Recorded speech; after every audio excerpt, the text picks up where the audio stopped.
रोते रोते कुल गुरु वशिष्ठ भगवान की शरण में आए हैं। गुरु बाबा जरा कुंडली देख के बताइए, भाग्य देख के बताइए कि संतान होगी कि नहीं होगी। गुरुजी ने भाग्य भी देखा, हाथ भी देखा, चेहरा भी पढ़ा, ये ज्योतिष के माध्यम से सब चीज का लकीर वकीर देखा। बोले संतान तो है, लेकिन पाप बाधा कर रहे हैं। जाके लिए तुम्हें गायत्री माता का 1.25 लाख जाप करना है।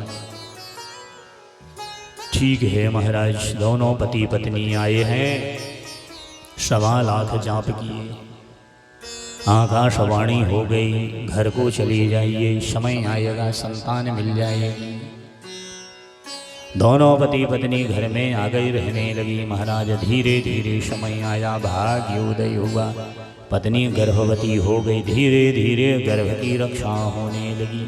9वें मास में महाराज पूरा हुआ है। 10म मासी कन्या रतनमा जाए, तो एक कन्या जन्म लेती है। बड़े प्रसन्न हो गए, उत्सव हो गई, बाजे बजे हैं।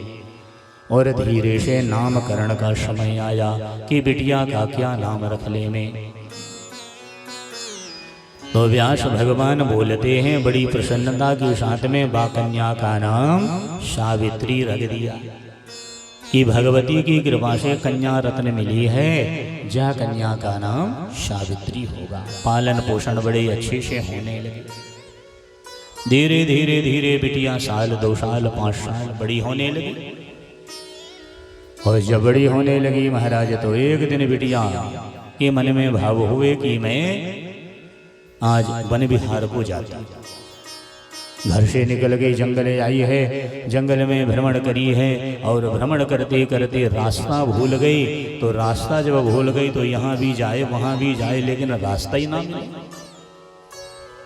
घनघोर जंगल में पड़ी है, राह नहीं मिल रही है। इतने में 4 बज गए महाराज, अब तो अंधेरा हो जाएगा, सिंह व्याघ्र पशु मिल जाएंगे, डर लगने लगा। तो 4 साढ़े 4 बजे लगा कि इधर से कछू आवाज आ रही है। जंगल में जब लकड़ी काटी जाए तो इतनी ध्वनि बनती, इको साउंड जैसे गूंजता है, जैसे कुआं में हो कहो तो उससे झाई पड़ती, आवाज आती है, गूंजती है। तो वही आवाज लकड़ी काटने की जंगल में गूंज रही है। तो कन्या के मन में भाव आया कि ये आवाज गूंज रही है, इधर ही जाऊं, भला कोई ना कोई होगा, जाके देखूं। आगे बढ़ते बढ़ते गई तो का देखी है, एक सूखे पेड़ में 16 साल का सुंदर राजकुमार, राज लक्षणों से लक्षित है, चिथड़े पहना है और लकड़ी काट रहा है। वह राजकुमार को देख के इतनी प्रसन्न हो गई। आस्था रास्ता भूलने वाली बात को तो बिल्कुल ही भूल गई। मन में इच्छा हो गई कि कितना सुंदर राजकुमार है, यही राजकुमार मेरा पति बन जाए। पति की मन में भावना बना दी। महाराज वृक्ष से नीचे आइए, परिचय दीजिए कौन है। बेचारा राजकुमार नीचे आया, कहने लगा मैं शल्य देश का रहने वाला हूँ। मेरे पिता का नाम धूम्रसेन है, माता का नाम शैब्या है। माँ भी अंधी है और पिता भी अंधा है। जिनका इकलौता पुत्र हो, मेरा नाम सत्यवान है। और मैं रोज लकड़ी लेने आता हूँ जंगल, और लकड़ी ले जाके शहरों में बेच देता हूँ। जो पैसा मिलता है तो नमक है, मिर्च है, दाल है, चावल है, ये सामग्री ले जाता हूँ, भोजन बनाता हूँ, अंधा अंधी माता पिता को खिलाता हूँ, उनके चरण दबाता हूँ। सवेरे उठता हूँ, नहाता हूँ, माता पिता को पानी पिला के कुछ भोजन करा के लकड़ी लेने आता हूँ। ये काम मेरा जिंदगी से चल रहा है। बोले महाराज वो भले अच्छा हो, लकड़ी बकड़ी आप जो भी बेचें, लेकिन आप बड़े सुंदर हैं, मेरे पति बन जाएं। सत्यवान ने कहा देवी आप कौन है, परिचय दीजिए। उन्होंने कहा महाराज मेरी माँ का नाम माधवी है, अश्वपति मेरे पिता का नाम है, मद्र देश हमारा नगर है, जिनकी इकलौती बेटी हूँ, मेरा नाम सावित्री।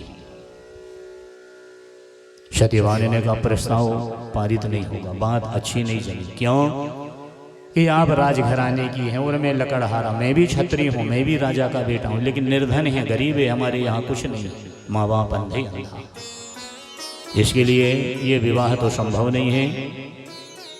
आप जहाँ से आई हैं चली जाएं, ये रास्ता पकड़ लें, मध्य देश पहुँच जाओगे। बोले महाराज नहीं नहीं, चाहे कुछ भी हो, ब्याह नहीं करोगे तो मैं मर जाऊंगी, अभी प्राणांत कर दूंगी। रोने लगी, चिल्लाने लगी। सत्यवान ने देखा यार क्या करें, दिन भर लकड़ी बेचते हैं, घर जाके भोजन बनाते हैं, चलो जैसा जो हो ये देखा जाए, ब्याह के लिए हाँ कह दिया। 20 दिन के बाद बारात लेके आऊँगा, जाओ घर में बता देना। इतना बता ही दिए, लकड़ी का बोझ लेके वो भी चले गए, जी भी घर आए गई। रात में रही, सवेरे सखिन से बताई, सखियाँ सखियाँ मेरा ब्याह तय हो गया है, मैंने विवाह एक सुंदर वर को देखे आई हूँ जंगल में, शल्य देश के रहने वाले हैं, मेरी माँ से बताए दे, चढ़ा दो वहीं, मेरी माँ से बता दीजिए। भगवान व्यास जी महाराज बोलते हैं, सखी दौड़ी दौड़ी गई माँ माधवी से कही, मैया मैया अपनी बिटिया कल वन विहार को गई थी, कोई राजकुमार वर्ण करके आ गई। माँ ने कहा बड़ी अच्छी बात, स्वयंवर की इच्छा बना ली, देख ली, बड़ी अच्छी बात है।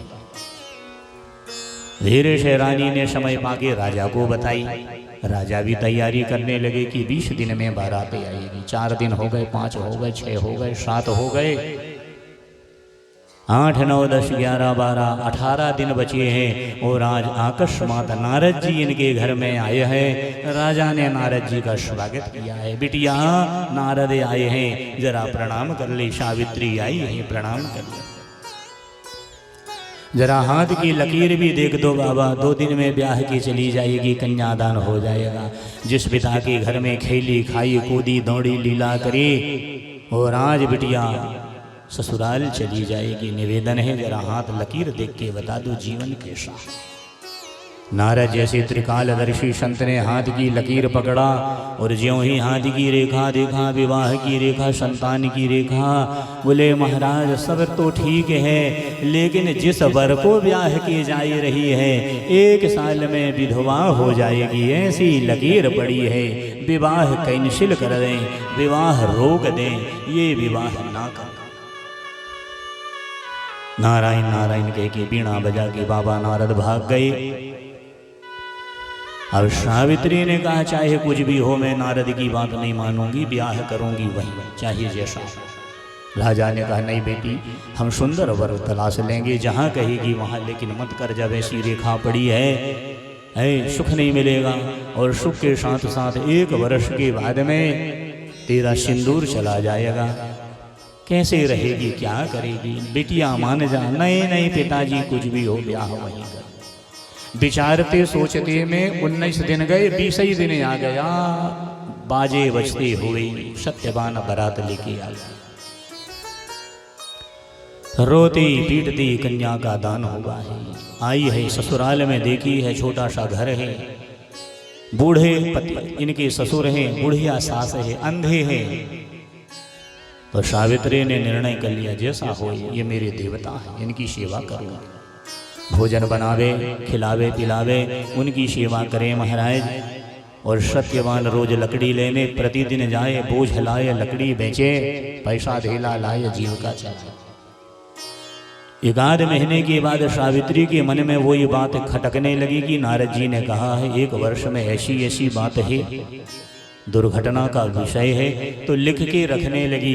ब्याह के 35 दिन हो गए, 40 दिन हो गए, 90 दिन हो गए, 4 महीना हो गए, 5 हो गए, आज 6वां महीना लग गया ब्याह का, आज 7वां, 8वां, 9वां, 10वां, 11वां, 11.5 महीना हो गए। अब डरने लगी, चिंतित हो गई कि 15 दिन बचे हैं, कहीं नारद की बात सत्य ना हो जाए। 2 ही दिन बचे हैं, शांति बनाओ, कौन अल्लाह।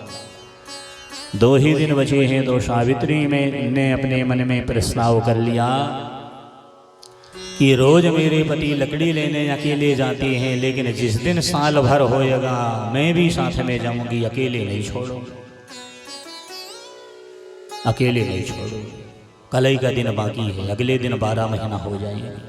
आज ही रात से पति से कहने लगी, प्राणनाथ रोज अकेले लकड़ी लेने जाते हैं, लेकिन मैं निवेदन करती हूँ कि कल जब जाओगे तो ये पदचेरी भी आपकी संग में लकड़ी लेने को चले। सत्यवान ने कहा, नहीं नहीं बिल्कुल नहीं जाएगी।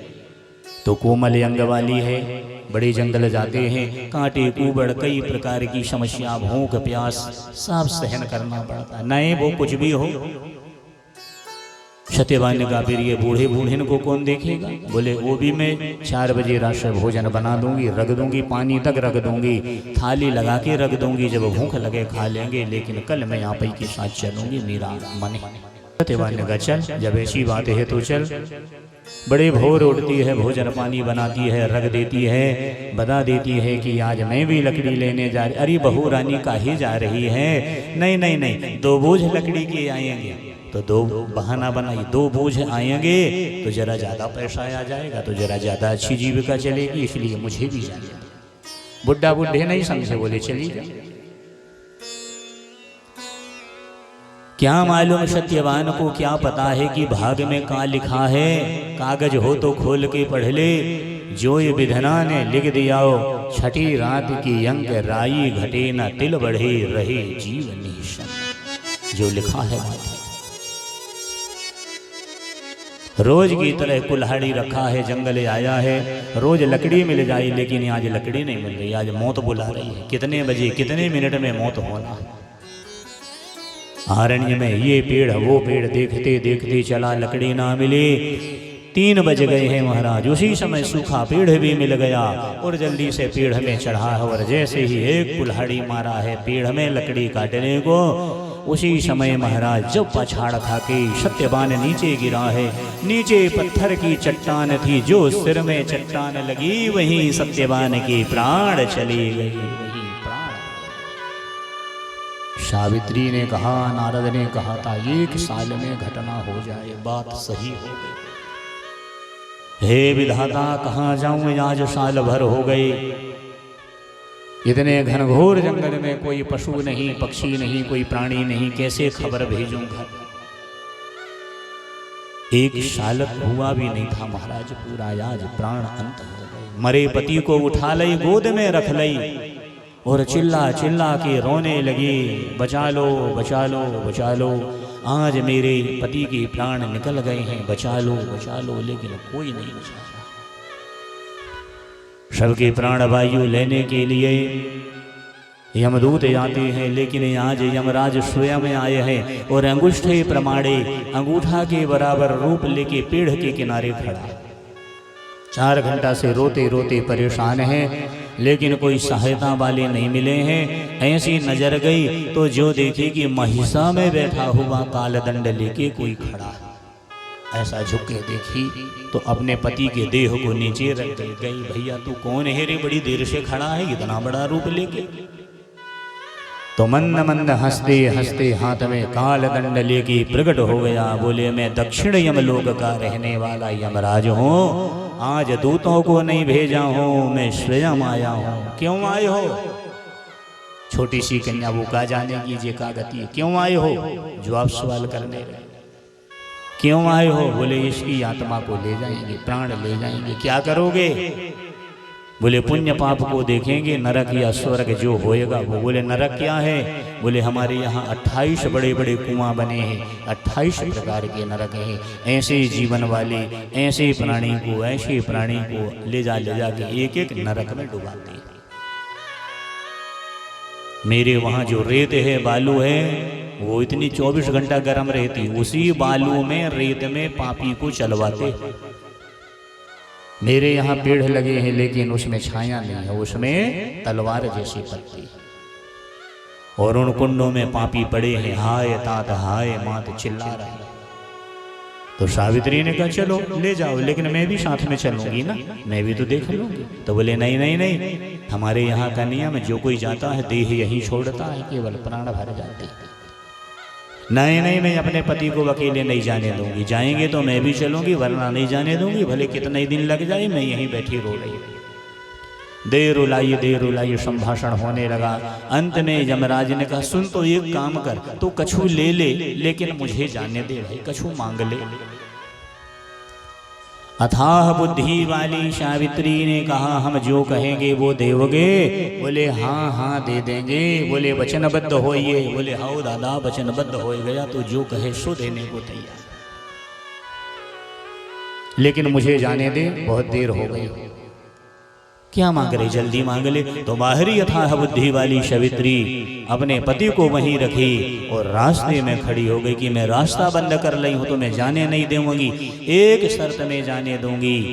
हे महाराज आप यदि मुझे वचन दे में। बोले क्या वचन? जल्दी बता, क्योंकि मुझे अब इसके प्राण लेके भागना। अब यमराज भी कहा जाने की इसकी बुद्धि में का समाया, ये संस्कार क्या है नहीं समझा। सावित्री ने कहा महाराज मैं अपने पति के साथ लकड़ी के 2 बोझ लेके घर जाऊं और सास ससुर आंखें फाड़ के देखें और 1 साल के बाद पोता खिलाए और दीर्घायु मेरा पति हो जाए, मुझे यही चाहिए। यमराज किनारे हुआ, अपना माथा ठोका। जिसके प्राण लेने आया हूं उसी को जिंदा करना पड़ेगा और जिंदा होएगा। देखना एक लाइन में कितना मांग लई।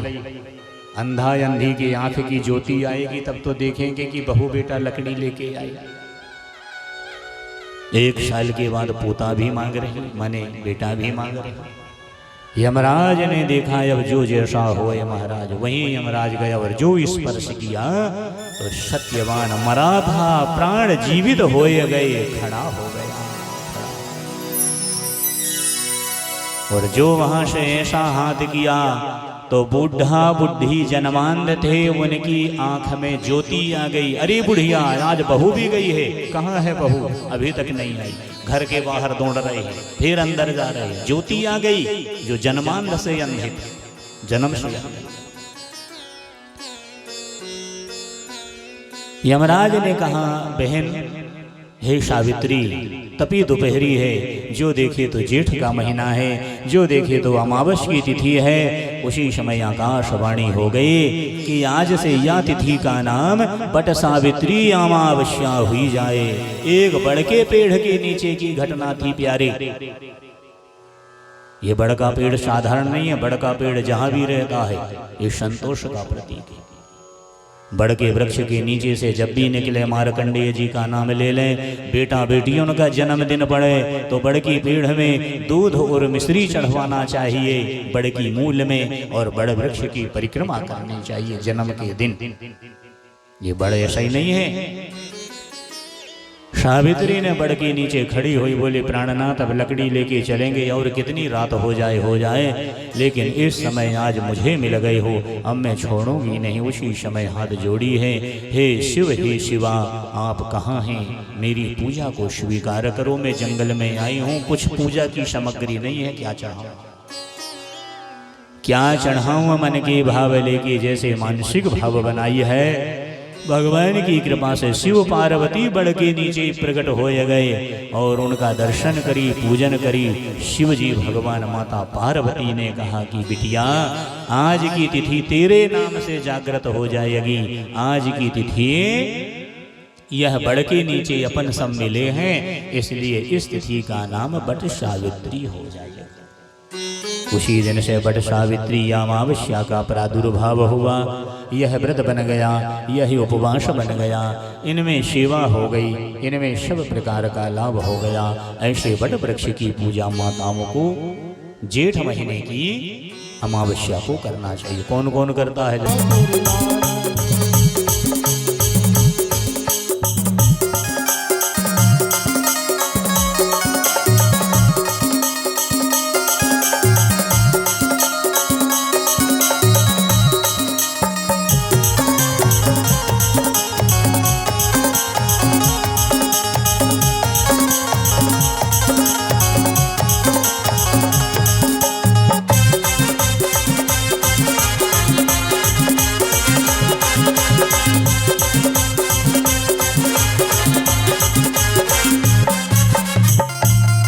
अरे गोटा लागी लाल चुनरिया, हे मोरी मैया लाल चुनरिया।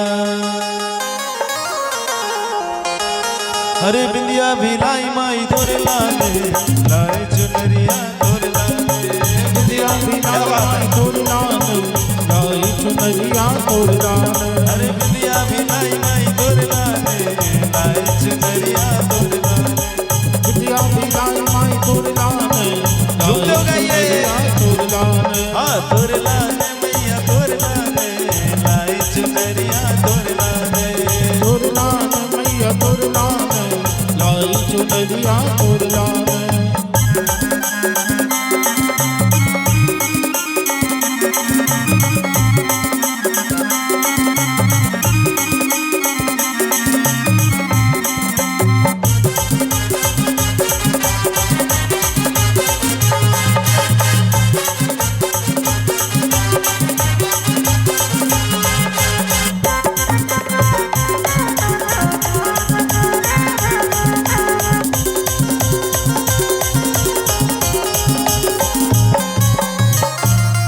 अरे सोने की नथनी और पाँव पे जनिया हे मोरी मैया पाँव पे जनिया अरे मुंदरी भी लाई माई तोरे लाने लाए चुनरिया तोरे लाने क्या बात है लाई माई तोरे लाने लाई चुनरिया तोरे लाने मैया तोरे लाने लाए चुनरिया तोरे लाने मैया तोरे लाने लाई चुनरिया तोरे लाने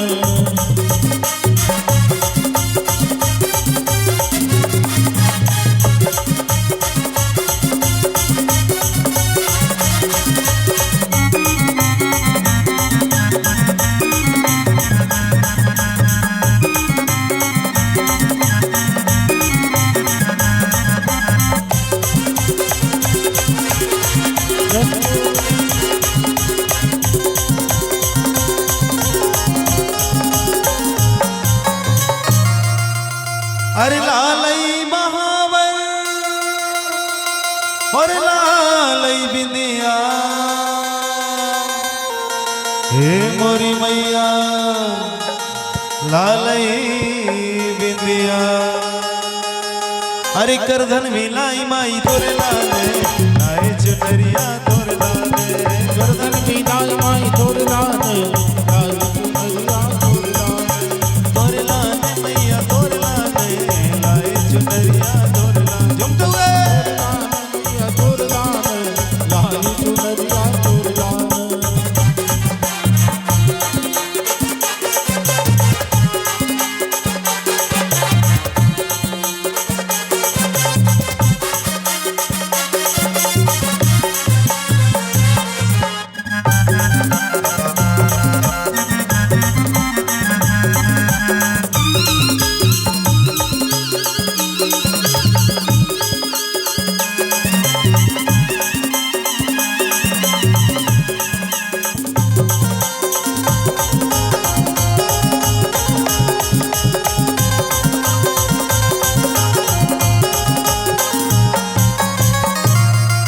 अरे धूप नारियल और फूल चढ़ाऊं हे मोरी मैया फूल चढ़ाऊं सभी जयकारा लगाएंगे बोल सच्चे दरबार की और झूमते हो गाएंगे अरे हलवा भी लाई माई तोरे लाने लाई चुनरिया तोरे लाने हलवा भी लाई माई तोरे लाने लाई चुनरिया तोरे लाने हाँ तोरे लाने मैया तोरे लाने लाई चुनरिया तोरे लाने क्या बात तोरे लाने मैया तोरे लाने लाई चुनरिया तोरे लाने माई तोर भुवन बनो अलबेला माई तोर भुवन बनो अलबेला माई तोर भुवन बनो अलबेला माई तोर भुवन बनो अलबेला भुवन बनो अलबेला रे माई तोरो भुवन बनो अलबेला रे माई भुवन बनो अलबेला रे माई तोरो भुवन बनो अलबेला रे माई माई तोर भुवन बनो अलबेला माई तोर भुवन बनो अलबेला माई तोर भुवन बनो अलबेला माई तोर भुवन बनो माल मेला।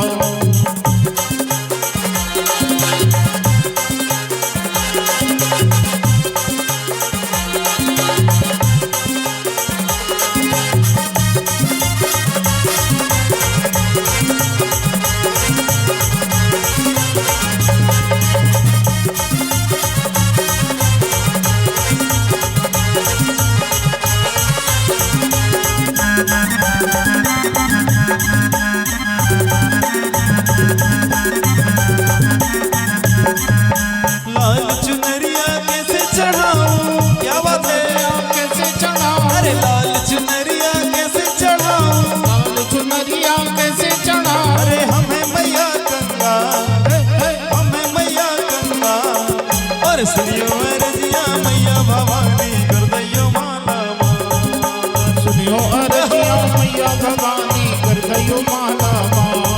हाँ सुनियो अर्जिया मैया भवानी कर दैयो माला माल। सुनियो अर्जिया मैया भवानी कर दयो माला माल।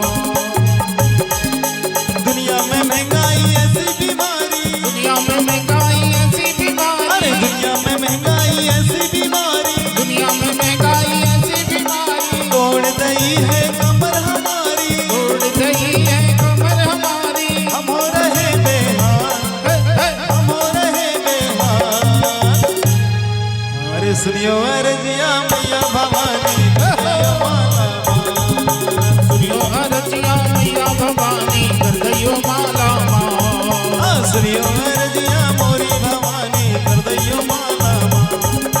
सुनियो अर्जिया मोरी भवानी कर दयो माला माल। ये दौलत की चाल निराली, दौलत की चाल सभी का निराली, ये दौलत की चाल निराली, ये दौलत की चाल निराली, अरे ये दौलत की चाल निराली, ये दौलत की चाल निराली, और दिन में भरी रात के खाली, दिन में भरी रात के खाली। अरे चले गजब की चाल, चले गजब की चाल। सुनियो अर्जिया मोरी भवानी कर दैयो माला